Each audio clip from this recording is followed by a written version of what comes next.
Chapitre 281, c'est notre tour d'aider. 1. Appelez immédiatement le comte Fao. Juste avant que les forces du comte Desmond n'attaquent la forteresse de Stonehaven, le marquis de Brentford a explosé de fureur en apprenant la nouvelle de l'annihilation de la 2e Légion.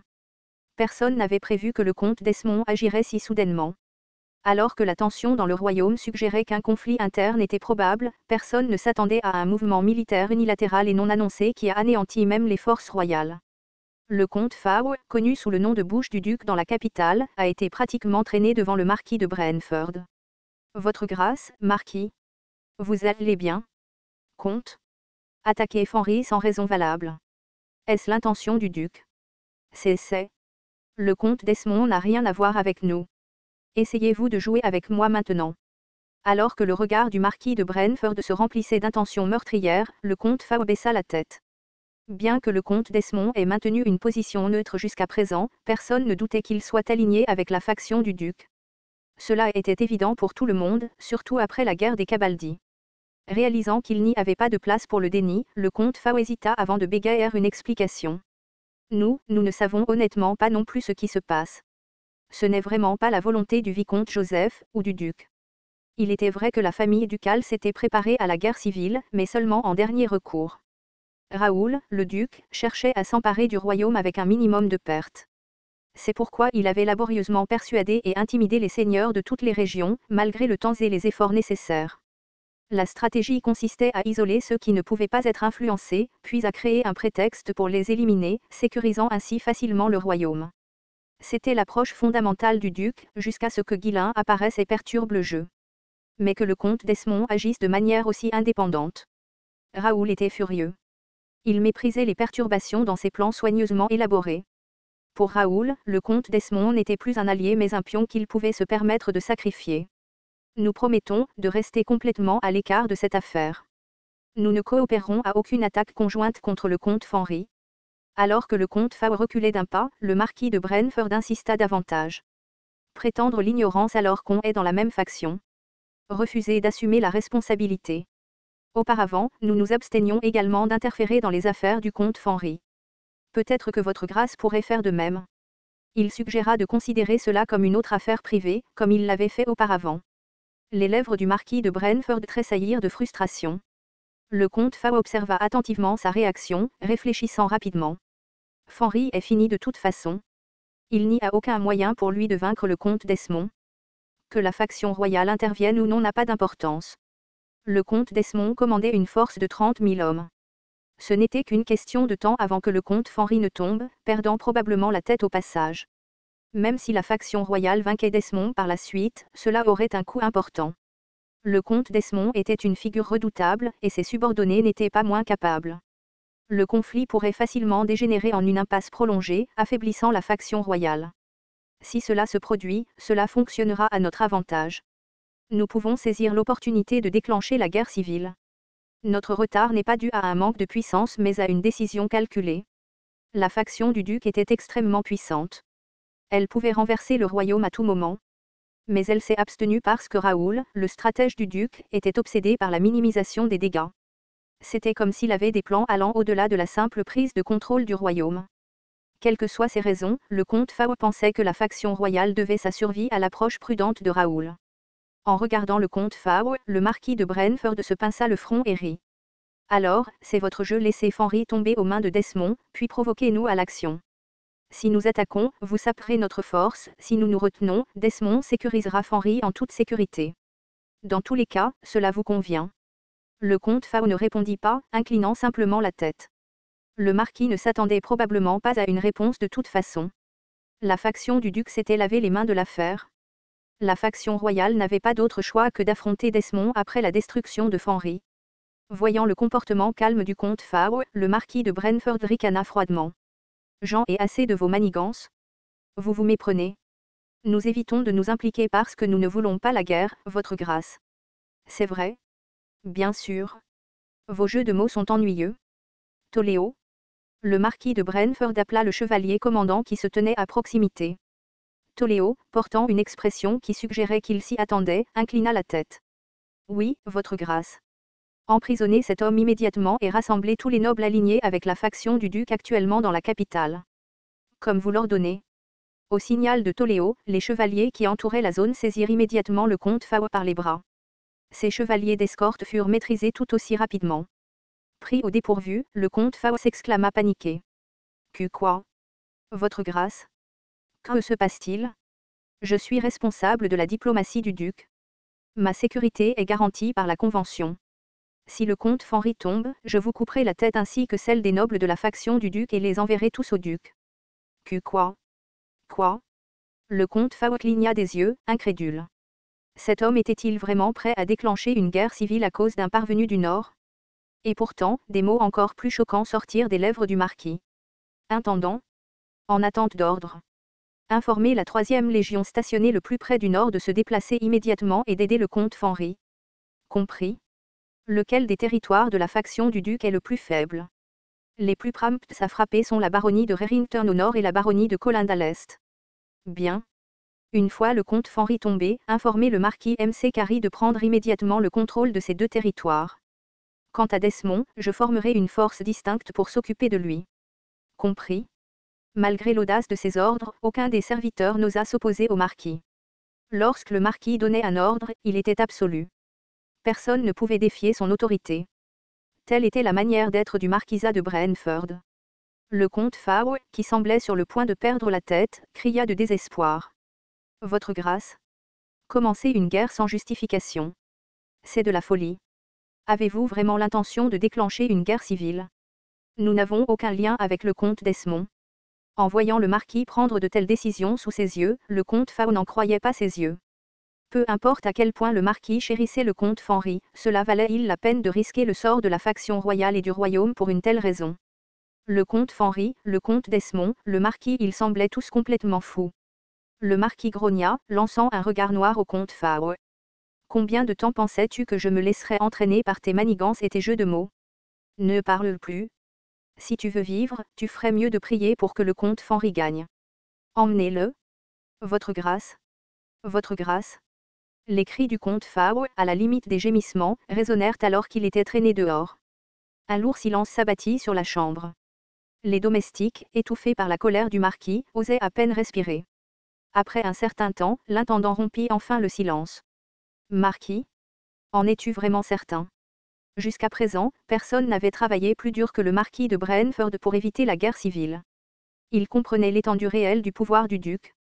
L'équilibre actuel des pouvoirs avait été maintenu par la stratégie défensive de la faction royale, alignée sur la position passive de la faction du duc. Du moins, jusqu'à l'arrivée de cet homme, Guillain, qui perturba le jeu et poussa le comte Desmond à agir. Fermant les yeux, le marquis soupira en parlant. À partir du moment où nous avons accepté le comte Fanry non, Guillain Ferdium, il semble que cela était destiné à se produire. Il savait que Guillain était exceptionnel, mais sa croissance avait largement dépassé les attentes. Tôt ou tard, il était inévitable qu'il se heurte au comte Desmond. Le comte Desmond avait dû se rendre compte que, s'il n'écrasait pas complètement ce potentiel avant qu'il ne mûrisse davantage, il finirait par être lui-même en danger. Le marquis était même allé jusqu'à assigner des forces royales pour protéger Guillain, espérant le protéger suffisamment longtemps pour qu'il grandisse. Mais il n'avait jamais imaginé que ses adversaires agiraient aussi imprudemment. L'expression de l'intendant s'assombrit lorsqu'il répondit. La 3e Légion n'arrivera pas à temps. La route la plus rapide traverse des terres appartenant à la faction du duc, ils devront donc faire un détour. La nouvelle de l'annihilation de la 2e Légion venait juste d'arriver. À présent, les forces du comte Fanry étaient peut-être déjà engagées dans un siège. La 3e Légion était stationnée plus au sud que la 2e Légion. Même dans les meilleures conditions, il leur faudrait plus d'1 mois pour atteindre le territoire de Fanry, étant donné l'état inachevé des routes. Les seigneurs de la faction royale du Nord, pauvres, ne seraient d'aucune aide, leurs troupes peu entraînées et peu nombreuses ne faisant qu'aggraver les pertes. Le marquis hocha la tête, comme s'il en était déjà conscient. Guillain ne peut pas vaincre le comte Desmond tel qu'il est actuellement. Il perdra. S'il se retire, il pourrait sauver sa vie. Après tout, le marquis de Ferdium est toujours debout. Oui, mais il devra abandonner Cabaldi. Peut-être même Fanry lui-même. Alors tous les efforts que nous avons déployés pour soutenir Guillain n'auront servi à rien. Combien de temps lui faudra-t-il pour reconstruire après avoir perdu toutes ses fondations et ses techniques, et être à nouveau démuni? Cela pourrait même être impossible. Le comte Desmond sera là pour lui barrer la route. La chute de Ferdium n'est qu'une question de temps. Le comte Desmond ne laissera jamais rien de côté. Guilain est fini ici de toute façon. Mais nous devrons combattre le comte d'Esmond. La faction du duc va simplement s'asseoir et attendre que nous nous épuisions. Votre grâce. La guerre civile est inévitable. Il vaut mieux frapper en premier. Sinon, nous serons démantelés petit à petit, impuissants à résister, jusqu'à ce que nous soyons tous morts. À ces mots, le marquis de Brentford ferma les yeux.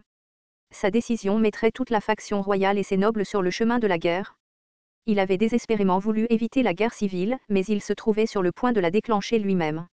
Le seul moyen d'éviter la guerre civile est de gagner plus de temps pour se préparer à la victoire de Guilain. Mais c'est impossible, pensa Théil. Aussi remarquable que soit Guilain, la victoire dans cette situation était inconcevable. Secouant la tête, le marquis écarta cette idée, mettant derrière lui tout espoir subsistant. Déployer davantage de forces royales pour protéger Guilain n'était pas une solution réaliste. Une crise similaire pourrait survenir à nouveau chaque fois qu'une guerre civile éclaterait. Si Guilain avait été plus fort, la guerre civile aurait peut-être commencé ailleurs en premier. Mais c'était une hypothèse, et le marquis devait agir en fonction de la réalité qui se présentait à lui. Ainsi, le vicomte Clifton, le commandant de la 3e Légion, reçut rapidement les ordres du marquis. Notre objectif est d'aider et de sauver le comte Fenry. S'il est jugé que le comte d'Esmond a déjà gagné et que le comte Fenry est tombé avant l'arrivée de la 3e Légion, procédez à l'attaque de la baronnie de Rarrington, qui fait partie de la faction du duc. Pas une tâche facile. Après avoir hoché la tête à plusieurs reprises, il convoqua son adjudant. Préparez-vous immédiatement au déploiement. Nous allons aider le comte Fenry. La 3e Légion, suivant les ordres du marquis de Brentford, commença à se déplacer vers Fenry. Astérisque astérisque astérisque. Le chaos causé par l'attaque du comte d'Esmond n'a pas seulement affecté la faction royale. Le père de Guilain, Walter Ferdium, désormais lui-même marquis, est resté abasourdi lorsqu'il a reçu la nouvelle. Le comte d'Esmond a envahi Fenry. Et il a anéanti la 2e Légion aussi. Oui, monsieur. Il est déjà entré sur le territoire de Fenry. C'est. La nouvelle choquante fit chanceler Walter un instant, incapable de se calmer. Il avait toujours anticipé que la guerre éclaterait un jour. Après tout, le comte d'Esmond était derrière le siège de Ferdium. Mais après avoir rejoint la faction royale, Walter s'était permis de se sentir quelque peu rassuré. Lorsque la guerre civile éclaterait inévitablement, ce serait la faction du duc contre la faction royale. Walter et Guilain supposaient qu'ils feraient partie de cette dernière, formant un axe clé de leurs efforts. Que nous affronterions seul le comte d'Esmond. Qu'il attaquerait même les forces royales. Walter marmonna incrédule. Il avait pensé que c'était une possibilité, mais n'avait jamais imaginé que le comte d'Esmond frapperait si soudainement. Frère, reprends-toi. Surpris par le cri tonitruant de Randalph, le cœur de Walter se serra et il revint à la réalité. Ce n'était pas le moment d'être abasourdi. Le fait que la nouvelle soit parvenue à Ferdium signifiait que les batailles étaient déjà en cours. Oh oui. Nous devons aider Guilain immédiatement. Attends, et la forteresse. Faut-il laisser une garnison derrière nous? Même pour un vétéran chevronné comme lui, l'invasion soudaine du comte d'Esmond avait été un choc sévère.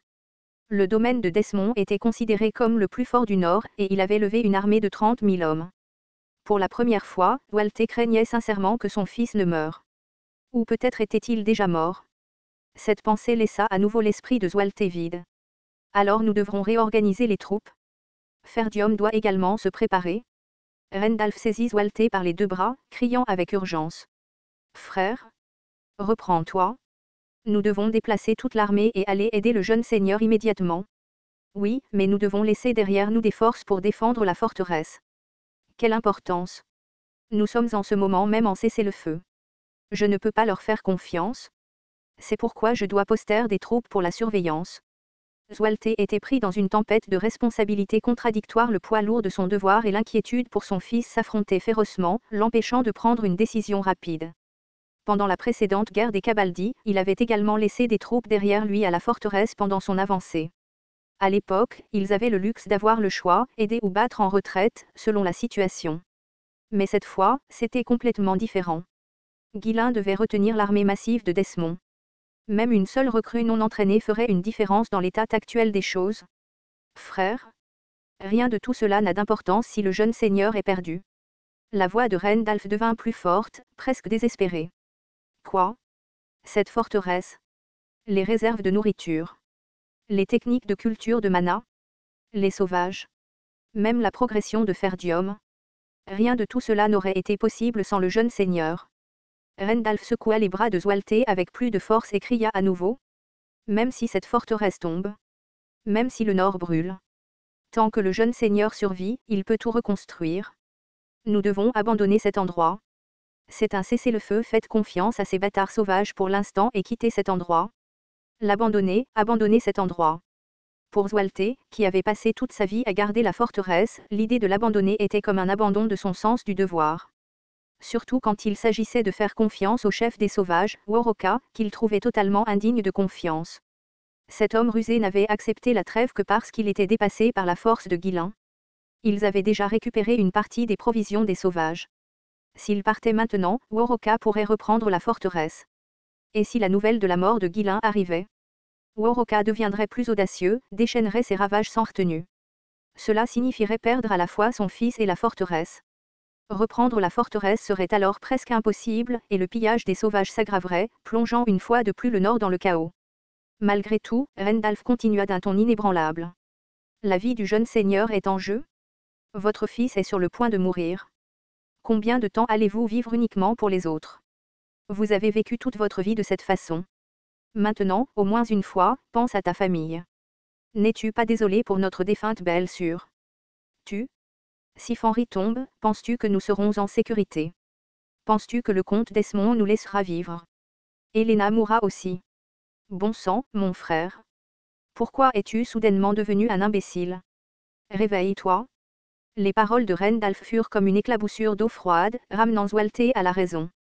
Il avait raison. Garder la forteresse ne signifiait rien si Fenry tombait. Le comte d'Esmond avait déjà tenté d'annihiler Ferdium une fois. S'il restait ici, Fenry et Ferdium seraient tous deux condamnés. La situation était suffisamment désastreuse pour que rien d'autre n'ait d'importance. Avec une clarté retrouvée, Zwalte poussa Rendalf sur le côté et parla d'un ton décisif. Très bien. D'abord, sauvons Guilin. Pft. Zwalte se frappa violemment les joues, comme pour renforcer sa détermination, puis cria. Mobilisez toutes les forces pour Fenry. Pas un seul soldat ne doit rester en arrière. Envoyez un messager pour avertir Aumerne de se préparer à l'avance également. Toute la garnison fut appelée aux armes. Les soldats avaient déjà entendu la nouvelle, d'Esmond envahissait Fenry. Malgré la nature alarmante du rapport, aucun d'entre eux ne montra de peur. Au lieu de cela, leur esprit combatif brûlait encore plus fort. Il y avait une raison à leur détermination inébranlable. Scaovan, qui avait livré du matériel militaire et avait inévitablement été enrôlé pour aider, sortit son épée et hurla. Le jeune seigneur est en danger? Les autres chevaliers et soldats levèrent simultanément leurs armes. Pour eux, Guilin était désormais un héros et le sauveur de Ferdium. Ils ne pouvaient pas rester les bras croisés et le laisser mourir. Ensemble, ils rugirent à l'unisson. Cette fois, nous serons ceux qui sauveront le jeune seigneur. Ouah! Avec des acclamations tonitruantes, les forces de Ferdium commencèrent leur marche vers Fenry.